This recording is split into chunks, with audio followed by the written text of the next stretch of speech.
Hello, and thank you for joining today's webinar. We are ready to begin.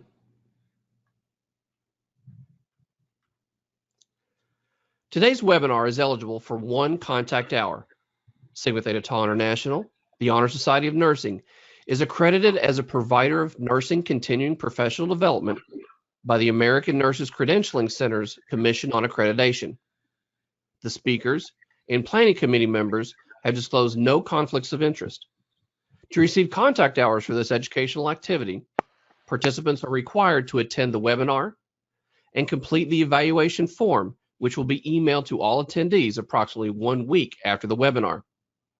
This webinar is being recorded and will be available via the Sigma repository within a few business days of recording.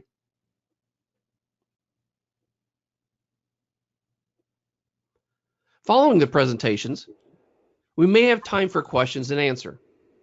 If you would like to ask a question during the presentation, you may do so in the GoToWebinar control panel.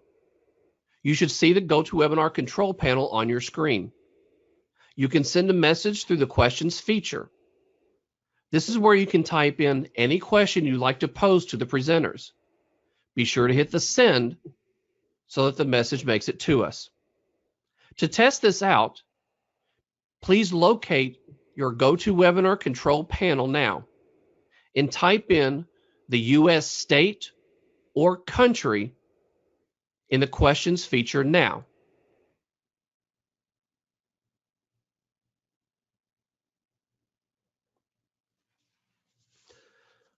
On behalf of Sigma, we would like to thank our speakers for sharing their expertise with us today.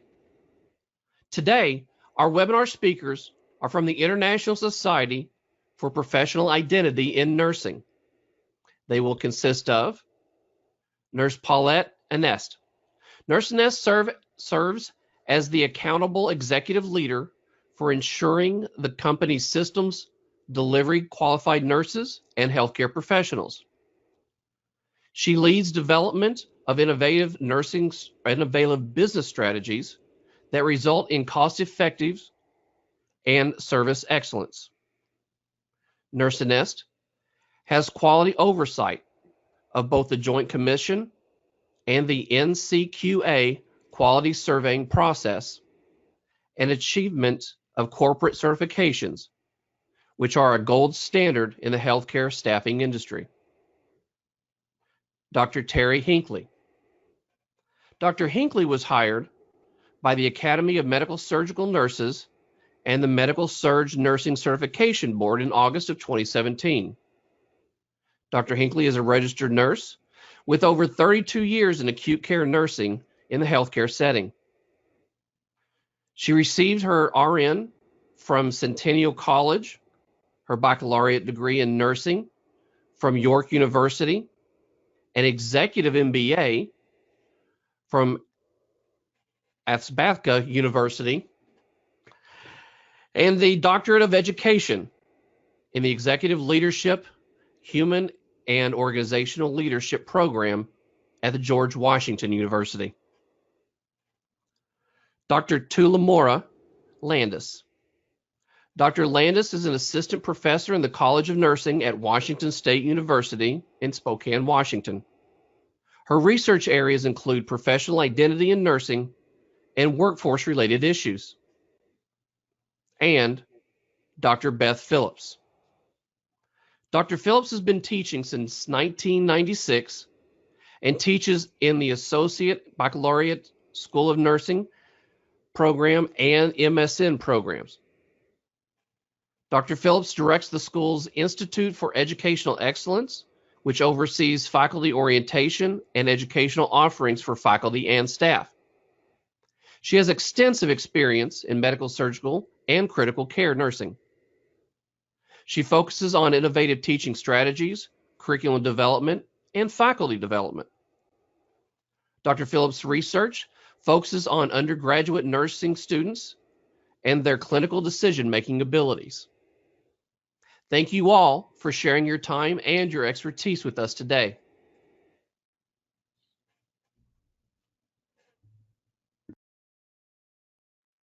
Wonderful. Thank you so much for that introduction. We look forward to our presentation tonight, and we've really enjoyed preparing it for you all. So thank you for attending. Our learning objectives for tonight are that we are going to review the work that has been done to date and talk about the growing global interest in professional identity in nursing. We're going to describe our strategic plan and next steps for professional identity in nursing.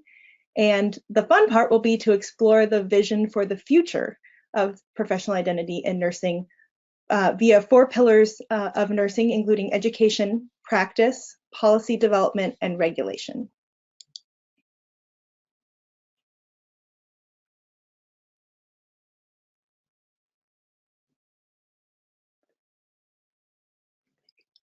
Our agenda tonight is that we will do a brief review of the work that's been done to date, and that's been specifically on developing the body of knowledge. We're going to look at the International Society for Professional Identity in Nursing strategic plans and the impact on future work. We have a specific section that we're going to cover on global growth and our impact. Think about what is possible in the future and how others can get involved if this interests you.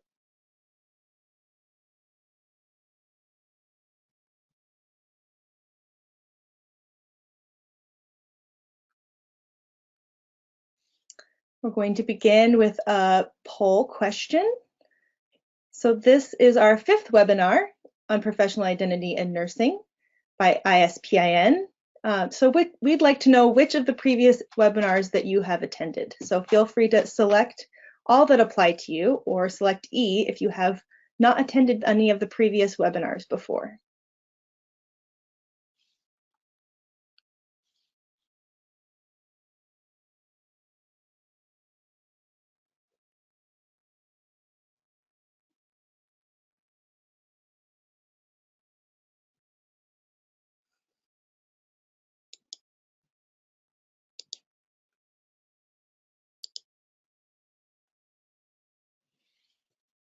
Great. So we've had a nice spread here. Oh, and we have 64% that have not attended any of the previous webinars. So that's great. We're going to do a nice introduction and some background so that you can kind of be caught up to what's happening here. So with that, I'm going to pass off to Terry. Thank you, Tula. I am going to take just a few minutes to go over with all of you the background of the work that's been done to date. And I'm really glad that we actually took a couple of minutes to do this, given that 62% of you haven't attended any of the previous webinars. But I will also just point out, this is a series, this is our 5th of 5 webinars. We started them in September, and I do encourage you, and I've got the website later on in the presentation to share with you where you can find the other webinars and hear about the other pieces of the work that we're doing. So we really can't capture everything in this hour with you, especially when we want to be focused on the future. So it really is a brief overview.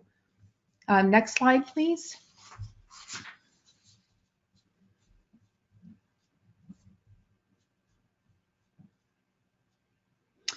So in terms of the work that's been done to date, the very first think tank was held in 2018, and it was held at the University of Kansas School of Nursing under the just tremendous leadership of Dr. Nelda Godfrey. And she brought together a group of really diverse thought leaders, approximately 50 people attended the first think tank to really begin to explore the concept of professional identity in nursing, because it was recognized and understood that it was not really well established. And Dr. Nelda and many others felt really strongly that it needed some focused attention.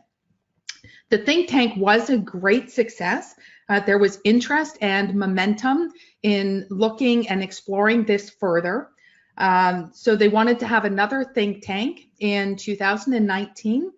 Some of the same attendees were at both think tanks. We did have a good group of individuals that participated in the first, also participate in the second, but quite excitingly, we also had some new folks come in at the point of the second think tank. So we brought in some new perspectives and new ideas. This past September, we actually had our third think tank. It was done virtually and continued to really drive engagement and excitement of the important work that the group was doing related to professional identity in nursing. Next step, or next slide, please. So I just love this image. In 2018, there was a couple of really important outputs that came out of that groundbreaking first think tank. The first was a thematic analysis of the themes that were identified and explored and developed through inductive processes at that think tank. And the analysis was then used to develop the image that you see on the slide, and it represents a lot of those themes that were developed. They called it the Tree of Impact, which I just love. And it was a really good way to be able to envision the themes around professional identity and actually to help with the further work that the group was going to be doing. Another important output of this 2018 meeting or think tank was the initial exploration of the domains of professional identity in nursing and what those were. So if I could go to the next slide, please. Thank you. So the Tree of Impact and the initial construct domains that came out of the 2018 think tank became the launching point for the 2019 work. And at that meeting, participants from across the nursing industry, from academia, practice, regulation, policy, and with many different research interests and perspectives, finalized the 4 domains of professional identity in nursing that you see on the slide here. And I think the first 3 domains, values and ethics, knowledge and leadership, are pretty self-explanatory, but I want to take just a minute to talk about professional comportment with you all, because I think it's a little less understood and probably less common in terms of terminology. So I'm going to start with a definition of what professional comportment is. And professional comportment is defined as a nurse's bearing, demeanor, and harmony with self and others. And that was a definition developed by Roach in 2002. Now, Klickner and Shirey in 2013 did a concept analysis of professional comportment. It was the first one done in nursing. And they noted that maintaining harmony between beliefs about intrinsic dignity of self and others and congruence in the manner in which individuals comport or carry themselves as a professional caregiver exemplifies professional comportment. Professional comportment is the ability to relate to others in a respectful way and supportive manner. Comportment includes a nurse's words, intents, beliefs and values, stance, touch, physical presence, and action. So as you can see here, it really is, and we'll refer to this a little later as well, it's how you start thinking, feeling, and acting like a nurse, really embodied in that construct. Next slide, please. So that leads us into our second poll question, and we are quite interested to find out from you, of those 4 domains that we just discussed, which one do you personally feel is the most important in development of professional identity?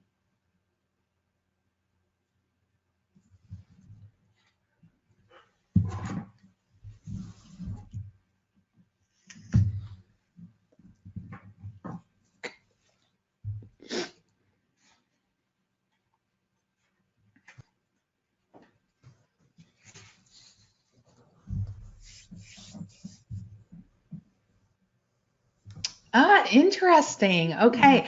And I would like you to keep these in mind for later on in the presentation. A little bit of a spoiler alert, but we're going to kind of circle back around this later in the presentation. So try and keep in mind which one you picked. But I think those percentages are really quite fascinating. And now it's my pleasure to pass off to Beth, who's going to continue some of the history and lead us into the next part of the webinar. Thank you, Terry. So you see on this slide just a beautiful diagram of our conceptual model.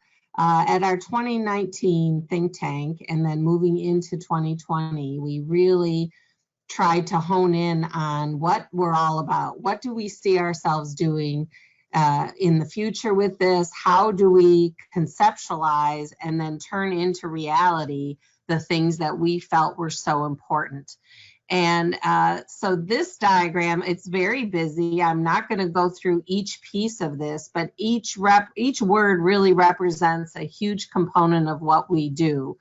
And back in October, actually October 22nd, two of our colleagues, Dr. Lindell Joseph and Dr. Cole Edmondson, actually did one of the Sigma webinars specific to this conceptual model. So if you want more details about this in particular, please go back and watch that. We continue to work on all of the components that are here, as well as making connections. And you can see in that bottom right-hand corner that lifelong learning is linked to everything that we do. And I know that all 108 of you that are on here have heard those words, like the learning in nursing never stops. And that is just so true, no matter where you are in nursing. And all of them also are connected to those 4 domains that we just talked about. I'm actually really thrilled with the 47% of comportment. That surprises me a little bit, but I think it's wonderful. Tula, if you want to flip to the next slide, please. So between our 2019 and 2020 think tank, we really started diving into our work in a much more structured way. We decided we wanted to develop a strategic plan. We came up with our vision and our mission here, as you can see. The vision really is about turning all of what we do into reality. It's operationalizing this so that real, tangible results can come from the work. And then our mission was really to strengthen all the places nurses work in every aspect of it through their professional identity. And then in the 4 circles you'll see on the right, these were really the components of the strategic plan.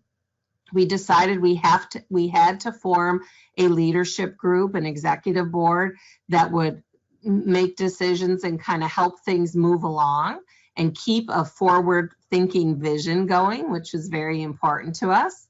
We also want to get into the science of professional identity in nursing. We actually have a group called Propel the Science, which is kind of a really cool group and a cool name. But we're always about how can we move this forward? We don't want to lose the importance and the trajectory that we're in. Down in that bottom circle there, you'll see we are all about disseminating the work that we do. And I'll show you in a couple more slides how we're doing that work.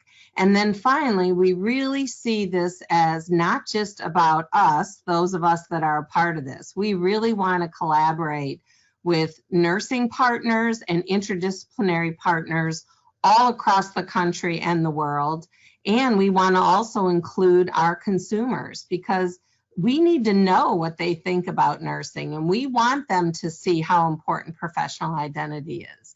So that plays a huge role in the work that we do. All right, Tula, next one. So another beautiful diagram, and we give credit to our fearless leader, Dr. Nelda Godfrey, for pulling all of these things together after our 2020 think tank. She was trying to organize how we would do our work. You know, we had so many ideas. And so she created this beautiful diagram and filled it with all the different aspects of work groups or assignments or details that we wanted to get involved with. Of course, with professional identity as the center. Now we're kind of tweaking this a little bit or making some changes to this because we want this to guide all of the action steps to meet our strategic plan and to maintain our conceptual framework. So actually in our updated one, which isn't finished yet, our conceptual framework surrounds professional identity in the center because everything that we do needs to come from that framework. And then some of these circles actually are a little bit shorter stemmed because they're short-lived or they're something that will be finished with soon, and some will last for years to come, and so they'll be much longer. The other thing, although we have it in a separate circle, diversity, equity, and inclusion, our executive committee all decided that that is really in covering every single thing that we do. We want that to be threaded through all the work that we do. It's not a standalone one and done kind of thing at all. It's who we are, and we wanted that to be represented in what we do. All righty, next slide. So this is just a snapshot, and at the very end of our slideshow, you'll actually have access to all of the publications and presentation titles and media and everything. But we just wanted to show you, just in the last 2 years, we have had multitudes of activity in disseminating the work that we do. Besides publications, we've had podcasts and webinars. We've had these webinars, which I think only one of these is captured on that. This is as of December of last year. Lots of presentations all over the country. We've had some media attention as well. And probably more exciting, and what will feed all these other categories, is the research that we're doing to solidify some of the concepts that we believe are important, to develop tools that we can use to assess professional identity and all other kinds of research. So we are a busy group, that is for sure. All right, and now I am going to turn this over, I believe, to Paulette. Thank you, Beth. It's such a privilege to be here, and such amazing work. And you can see that the impact of those presentations, the webinars, have really reached out to a global community. And we're so excited to share a little bit about how we're going to progress and move forward around global growth and impact.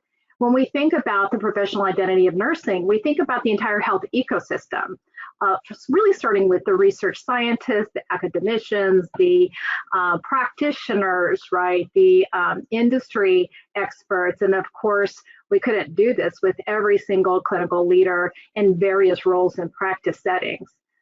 Go ahead to the next slide, please.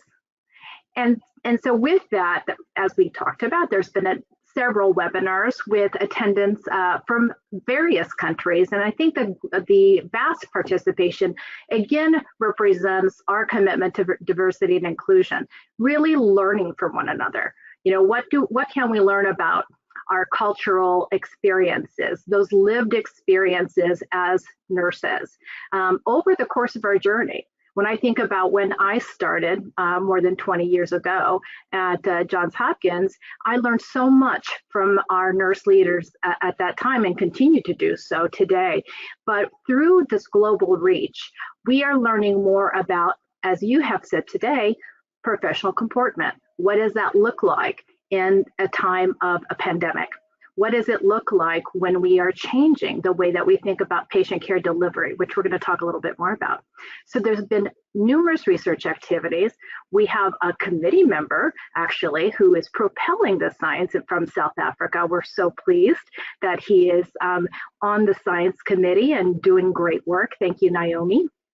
And then really thinking about the intentional use of global resources in our work. So now we're talking about thinking about that healthcare ecosystem and really drilling down to what are the interdependencies that nurses have across systems, across processes, technologies, and how do we apply our values and ethics throughout those situations? How do we apply knowledge? And Beth talked about lifelong learning. What I learned when I started nursing more than 20 years ago at the Johns Hopkins School of Nursing has progressed through my lived experiences, through advancing my education, and certainly through the interaction with these lovely ladies and colleagues today. And so as we recognize and realize the excellence in nursing, it really does come from learning from the science, evidence-based practices. And so the research, the education, the innovation, policy and regulation, these are all of the things that we're invested in and that we want you to be invested in as well. We want to visualize the science. We want to visualize the science. So what does that look like when we visualize professional identity of nursing in other countries? How do we learn from nurses who are practicing in other countries, but how do we learn from each other here in the United States? How do we learn through healthcare coalitions? How do we learn from practicing with one another? This is probably where we talk about operationalizing, thought leaders taking sabbaticals and learning from one another, maybe even taking a job swap and learning from each other in different roles. But what we know is that the global impact starts by understanding who we are as professional nurses. And lastly, we want to actualize the science.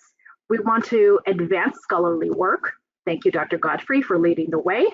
We want to continue to promote integration of the scholarly work into practice, really starting again at where I began, which is in the schools of nursing. We want to start with where our future generations are today. And we want to continue to advance that through our international presentations and then also policy change.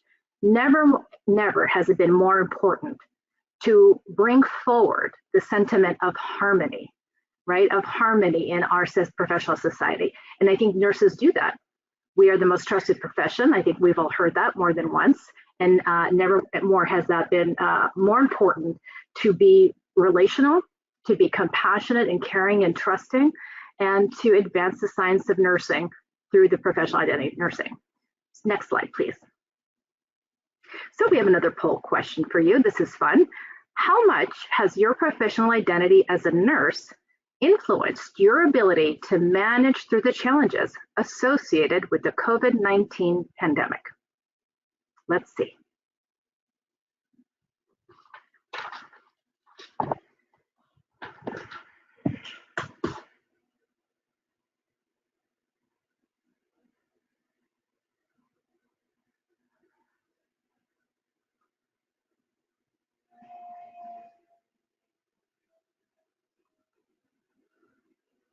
Well, and not to my surprise, a lot. So we're going to talk a little bit more about how COVID-19 and the pandemic across the globe has impacted nursing practice, leadership, how we're educating, and how we're thinking about different care delivery models. Next slide, please. So pre-COVID, what did we talk about in terms of values and ethics? Well, we have the ANA Code of Ethics, we have the ICN, and certainly the WHO standards. But what we were talking about was more around what we value around the profession, right? Are we valued? Are we respected? Do we have empowerment through professional governance to make the kinds of decisions that we want and can make as professionals? That's pre-COVID. Now, in the state of COVID, what are we talking about? We're talking about how are we rationing healthcare? Serious decisions around who gets what type of care, how long we can deliver that care. And truthfully, even the scope that nurses have taken on without the resources and supplies in many situations. But we're also talking about the values and ethics of the profession in leading the way. Do we have the voice at the table? You know, are we empowered as leaders to impact how operations are implemented in a crisis, how we then cascade those systems and processes across the health system to deliver equitable care. So these are the conversations we're having now, and what is our role to impact change in healthcare and equitable healthcare, which is fantastic. That's where we should be. We should be at the table leading the conversation. And I have to thank my mentor, Dr. Cole Edmondson, because he's right there leading the way. Knowledge pre-COVID, it was how can we continue to develop competency, advance the science and art of nursing through practice. And that meant continuous learning, transition to practice programs, residency programs, advancement of education through professional education, master's, doctorate degree, etc. But really what we saw was the plethora of education, almost to the point where we know that it was redundant. Now what's happened through the pandemic and really a benefit, frankly, is the acknowledgement that we can streamline and standardize and create more systemness around education. And that has been such an added benefit to our nurses who recognize that they have so much experience, they bring so much to the table, but they don't need to do the same compliance module from one organization to the next, as an example. So knowledge is also about how do we advance what they know about COVID. And that rapid deployment of information through the partnerships and collaborations with our professional organizations like the ANA, certainly the CDC, and again, really communicating evidence-based practice. And that's how nurses have shown up in the media as well. And we need to continue to show up that way. So really, again, what is critical and important to mobilizing nurses to the bedside as quickly as they can to deliver safe and effective care and increase access to care. And then what is necessary and important to deliver care of the COVID patient and the ever-changing protocols, medications, PPE, and now with the vaccine, even more education and training. So it's the dissemination of information through, of course, technology enhancements. And so that's been a tremendous growth over the last year, is the use of technology to mobilize information. Before COVID, we talked about leadership again through leadership academies, fellowship programs, again, advanced education, but we also really struggled around, again, the role of the nurse leader, not only in the practice environment, but in academia, in industry, in health policy. Really struggled a little bit with these roles, and where do these roles overlap? How can we, again, cooperate, collaborate, coordinate, truly impact patient care services, and certainly enhance the role, empower the role of the professional nurse at the bedside?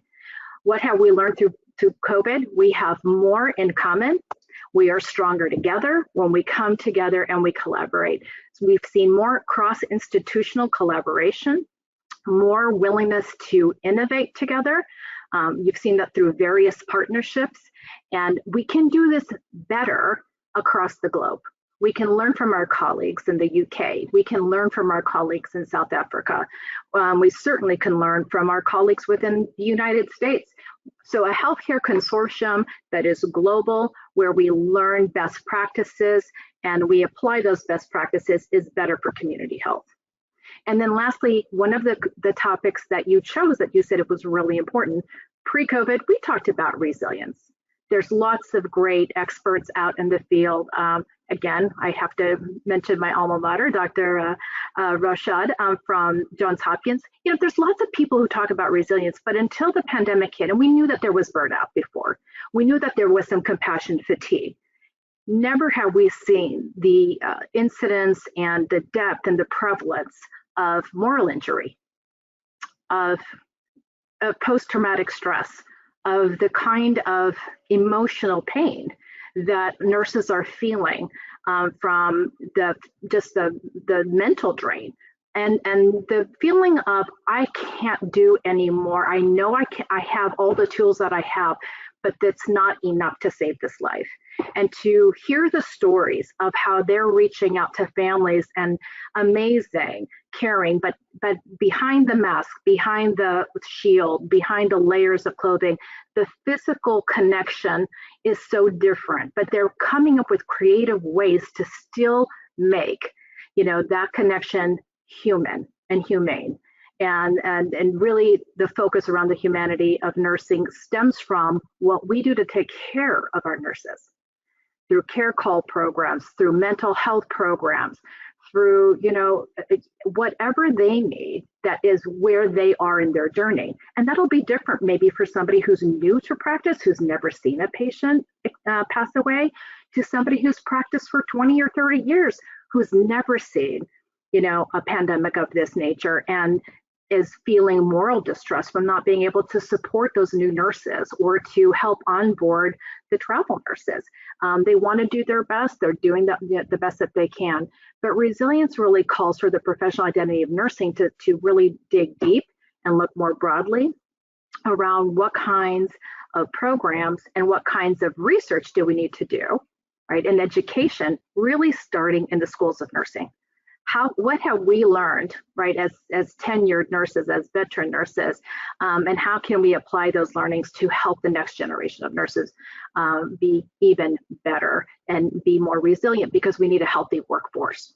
And we know from the research from ICN and from other organizations that the shortage will be worse from the pandemic, right? Early retirements, people shortening their hours, going from full-time to part-time, or looking for work that isn't on the front line. They still want to be a nurse, they still want to support the professional nursing, but it's just too risky to continue practicing at the bedside. So lots of work to do around resilience and self-care and self-awareness.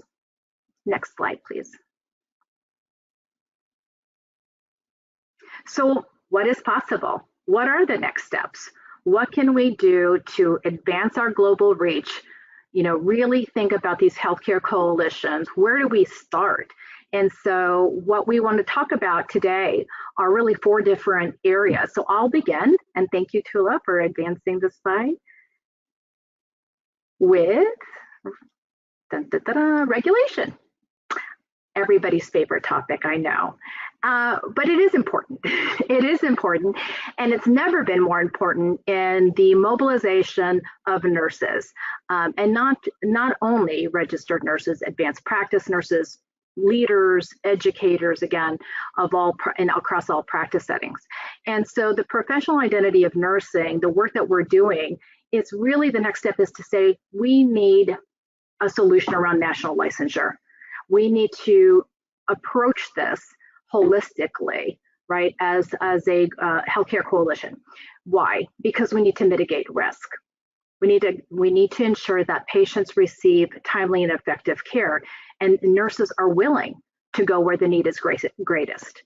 And that's been proven, and we've heard amazing stories of nurses all over the country who have gone from Utah to New York, from Alaska to California, you name it. And however, there are barriers. And even with the compact licensure, which the 34 states are participating, it's not enough, right? And it's not enough because we still don't have standardized credentials, but that is an opportunity. We can do that together. We can come together and think about what are the essential credentials of a registered nurse, of a nurse practitioner, to increase portability of that information, sharing of that information across healthcare systems, so we don't ask, right, our professionals to complete work that's already been done. And so that level of transparency, that level of visibility gives also confidence, right, in the system. And again, it increases the speed to which care can be delivered and reduces cost, which is incredibly important, especially at a time like this. Another opportunity is really around international nursing.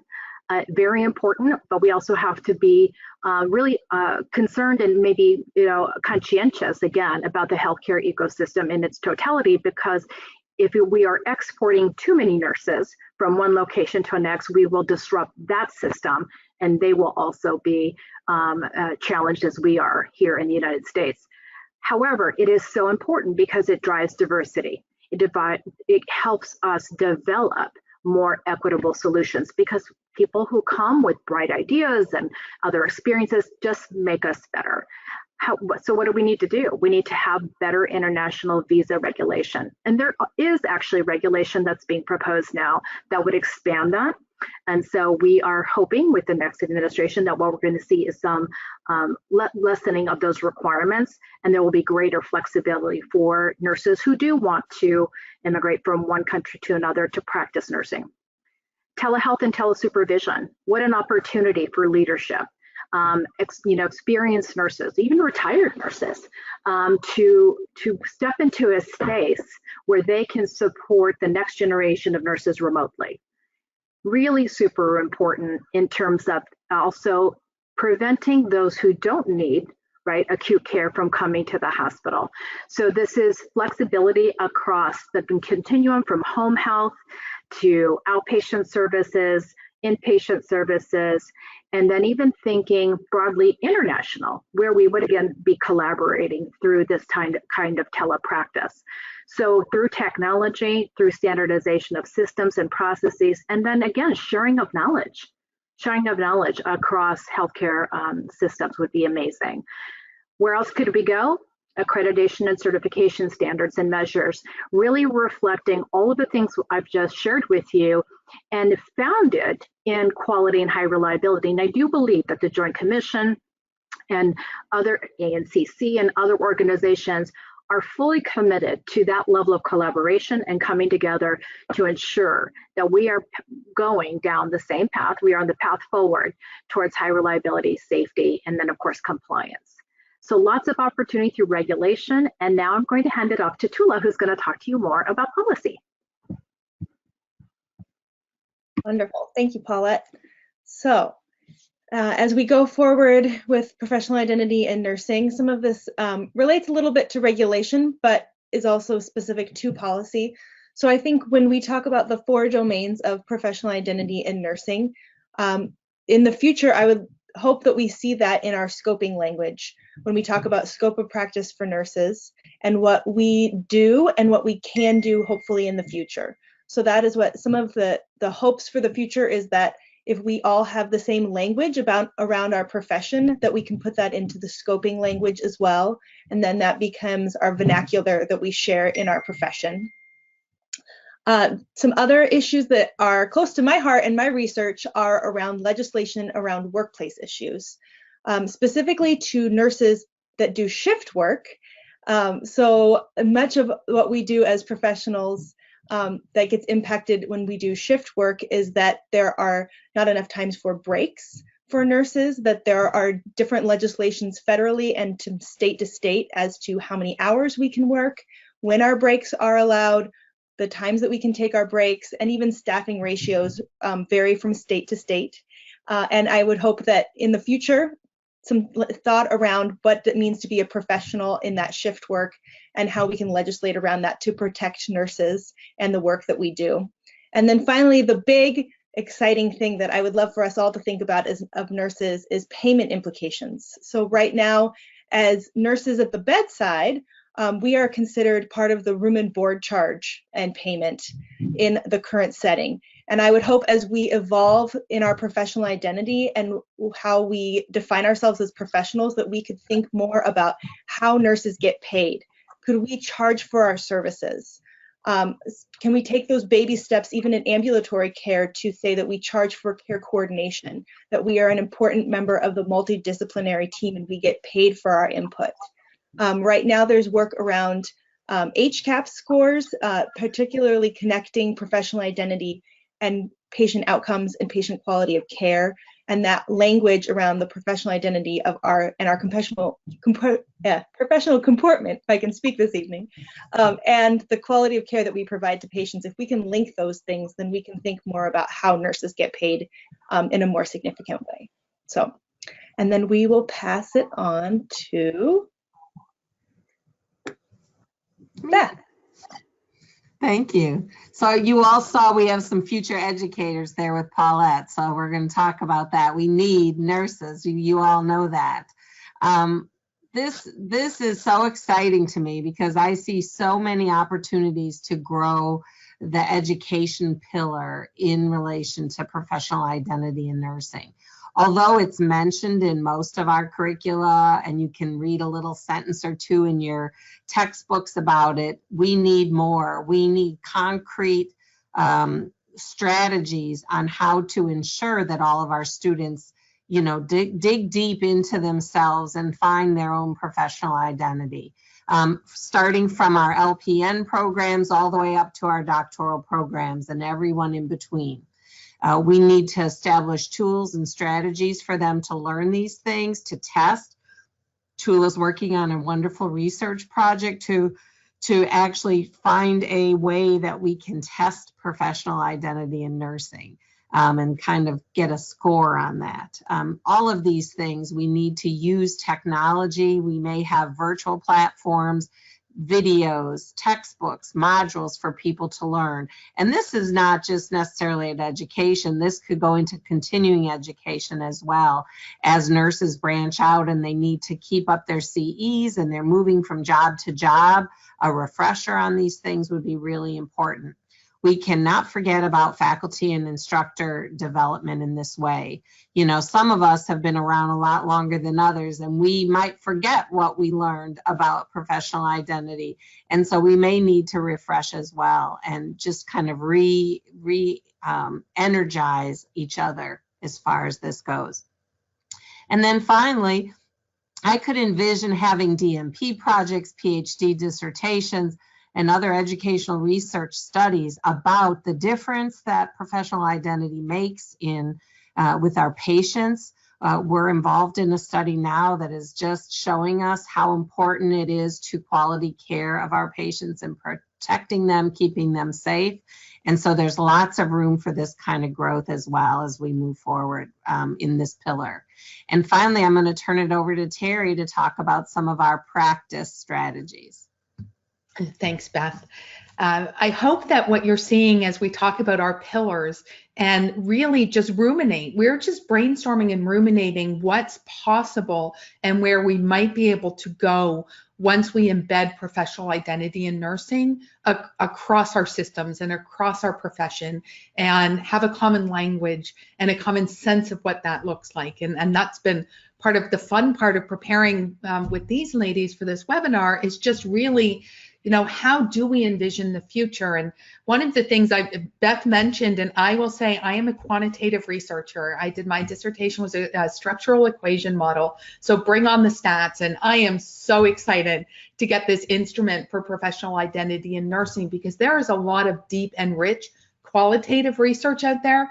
And I value the qualitative research so very much because it starts to build knowledge, surface themes, help us make sense of things, identify some hypotheses that once we have an instrument, we can actually start to test and we can actually start to look and see if our hypotheses actually bear out when we look at them. So I'm quite excited about Tula's work in instrument development, and she's got a team that she's working with, including someone that specializes in scale and instrument development. So I'm very, very excited about that, and definitely plan on using it myself.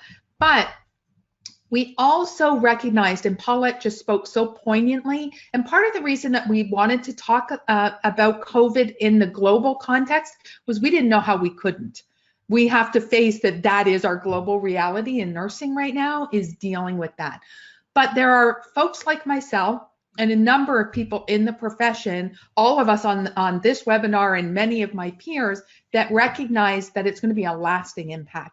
So transition to practice, which is already fraught with many challenges, is going to become significantly more difficult 2 years down the road when you consider what the educational experience of our current students has been, and the fact that their clinical placements, if they've gotten them at all, have probably been limited, or they're doing a lot more simulation. And simulation is a tremendous tool, and it's been evidenced to work. But you can't replace that patient interaction. Again, let's think about that professional comportment and the thinking, feeling, and acting like a nurse. You need that clinical experience to be able to start developing that behavior. You need to be in the hospital working with other nurses, more senior peers and mentors and preceptors, or whatever coaching relationship that looks like, to be able to model that behavior. So transition to practice, we feel very strongly, is going to be a really important area to focus on PIN development over the next few years. And then obviously carrying on beyond that, but a little more acutely, I think, in the next few years. And then my personal area of passion as a practitioner and the role that I hold within the Academy of Medical Surgical Nurses is really the practice environment. And again, we know our nurses are impacted at the point of care with just everything that they're dealing with right now. And we know there's evidence that psychological well-being is linked with professional identity in nursing. And we're starting to actually do some really pointed work within ISPIN, looking at trying to kind of tease that out a little bit more, starting to try and hypothesize where and how. I think it's bi-directional. I think your psychological well-being impacts your work environment, and I think your work environment impacts your psychological well-being. And that was part of my dissertation in the structural equation modeling that I did, was looking at the role of both psychological capital, which is your individual well-being, but also social capital, the relationships and networks available to you in your workplace, personally and professionally. And interestingly, in my study at least, it was the social capital that was the statistically significant factor, probably not surprising. So we're starting to really kind of dive into some of these concepts and ideas. And then lastly, I will just say that we're also interested and continuing to do that work in the image versus identity space. We know that there's links, we know that there's gaps, and we've been having, and the fourth webinar in this series was on that exact topic. And so if that's of interest to you, I do encourage you to please go into the repository and look at that webinar as well. And that work will be continuing as we move forward. So having said all of that, we're going to take you into our final polling question now before we open it up for questions. And our fourth and final polling question is really, having heard everything that you've heard over tonight's webinar, is there anything that has really kind of tweaked a passion or an interest or I have to be part of this? And if so, in what area, and you can select as many as you like, do you think that you might like to be involved in and work with us in charting a path forward?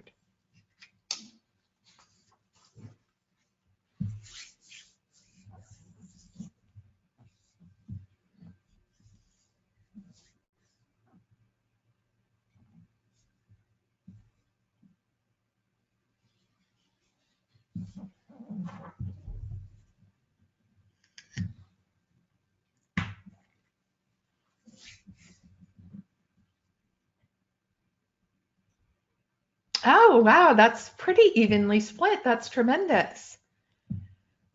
So we're around 50 to 60% across each of the options that was given. So that's absolutely outstanding.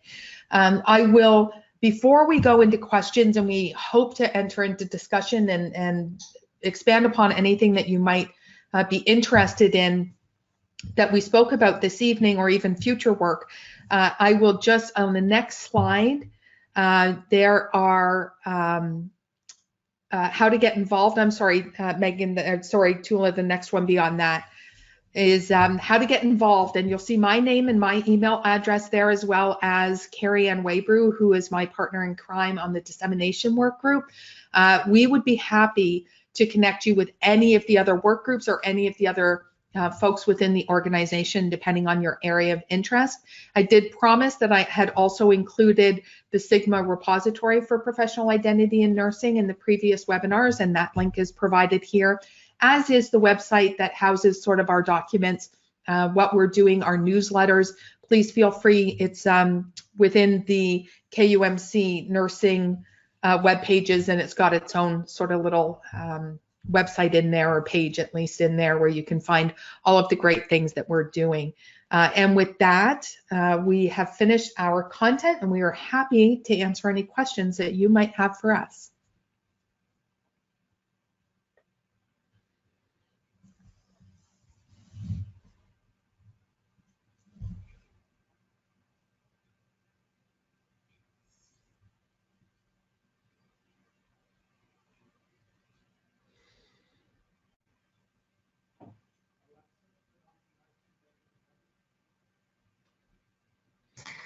I'll take that first question from Lynn. Thank you, Lynn, for that. Interesting that you talk about all the changes with COVID and how important it is for us to focus on those things, as well as climate change, social justice, equity, disparities, and all the other global issues, which are, we could have a whole session on one of those things, if not all of them. But your question is, as nurses, how does our professional identity as a nurse need to impact these areas? And there's so many ways. I mean, I think it starts with that, taking care of ourselves so that we can give the absolute best care to our patients. It's understanding that we have values and ethics. Above all, we have to maintain that. We have to maintain what we know in our knowledge base so that we don't get caught up in all the chaos and lose focus of what we're there to do. So I think that is such an important part for all of us to look at ourselves and think about our own professional identity, and then where do we go with that? Thank you for the question.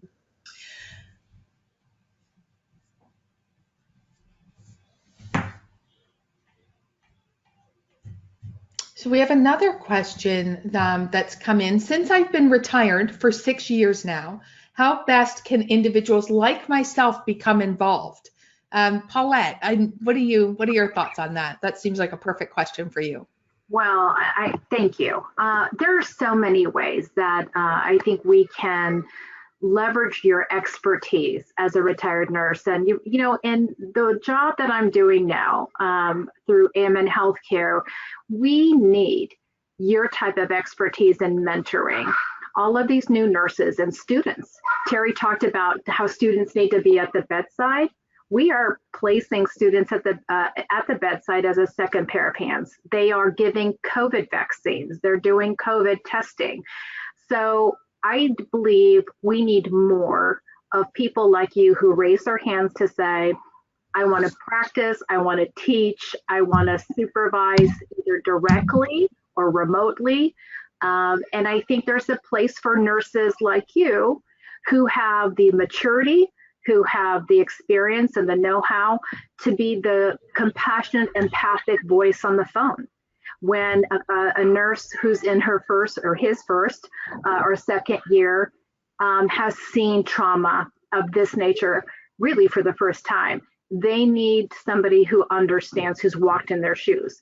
And so I invite you to reach out. I'd be more than happy to talk to you, but I would also say that beyond the sort of pandemic today, we need, I think, our retirees to really be the voice of sort of the history of nursing, the lessons learned, be part of the progression and the advancement, and help our current and future generations see the possibilities, right? Because I do believe that whether you are, a boomer or silent generation, or you're Gen Xer, millennial, Gen Z, everybody has something to offer. And I think it's the combination of that.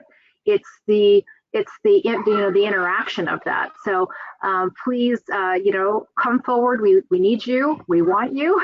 And we know that there's value in all of your experience and your education. And there's just, again, your lifelong learning is really your legacy for the next generation. So we'd love to have you. Awesome. Thank you, Paulette.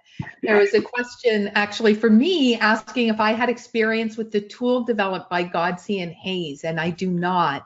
And Tula, I wonder, was that something in the scale development that we looked at? Did we look at any of that image and nursing work in the Godsey and Hayes instrument specifically? I'm going to go and research it now and look it up, but I wondered if you had heard of it. Oh, the construct that we focused on for the new scale is just professional identity in nursing and the 4 domains.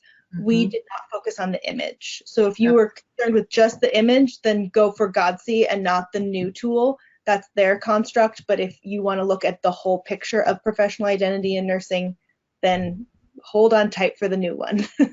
Awesome. Thanks, Tula. And this question I'm going to ask you as well, Tula. Someone has asked, in order to get involved, and maybe Paulette, please chime in as well, in order to get involved in regulation and policy making, what studies should I do? I'll start first and say that my first experience with policy and regulation was in graduate school, actually, at UCLA, and I did a Nurse in Washington internship program. And I believe those kinds of programs give you an immersion, right? You have mentors and you have the opportunity to go to Capitol Hill and really speak to representatives around, really important issues around the profession of nursing. And I think we're in such a unique time because we have Representative Cori Bush, we have Representative Lauren Underwood, amazing, young, vibrant, innovative, thought-provoking, diverse nurse leaders who represent the culture of nursing in a really positive way. So I think that, it's starting there is how did they carve their path out? But I think it's also immersing yourself in, what are the regulations that impact the body of nursing today at the state level, which there are many, and beyond even the licensing boards, the departments of health, and others, OSHA. And so there are various bodies and agencies that impact the scope and practice of nursing. But I think that there's so much opportunity for us to actually, again, invite maybe Representative Underwood and Bush maybe in our next webinar to talk a little bit more deeply about it. Great idea. And then the last question, and Beth, I'm going to ask you to chime in. One of the attendees is asking, how do we improve on employing new nurses into the field of practice without asking them for experience? Yeah, so many of our new grads are just being taken right out actually before licensure, right? So to have some sort of a structured orientation fellowship for them, and I know that's very hard when the nurses are all just working. I think that the schools of nursing could actually reach back to their graduates and set up support systems, be a sounding board for them to vent and to talk about what they're going through, and also make those connections for that growth that they might not get in the bedside because it's so crazy right now. Again, that's such a passion of mine. I wish we had more time to talk about it, but we are out of time. Maybe another webinar. It sounds like we've already got 2 more teed up that we could do after this. Thank you to our Sigma authors and presenters for spending some time with us today. Sigma is grateful that you took the time to share with the audience, and we look forward to hearing more from you in the future. As a reminder to our attendees, please submit the state or country you are in in the questions feature. We hope you enjoyed this webinar. Be sure to check out Sigma's upcoming webinars, podcasts, and other resources to support you and your colleagues at www.sigmanursing.org. Also, previously recorded webinars and podcasts are freely available on the Sigma repository. Thank you for joining us, and have a wonderful day. Thank you.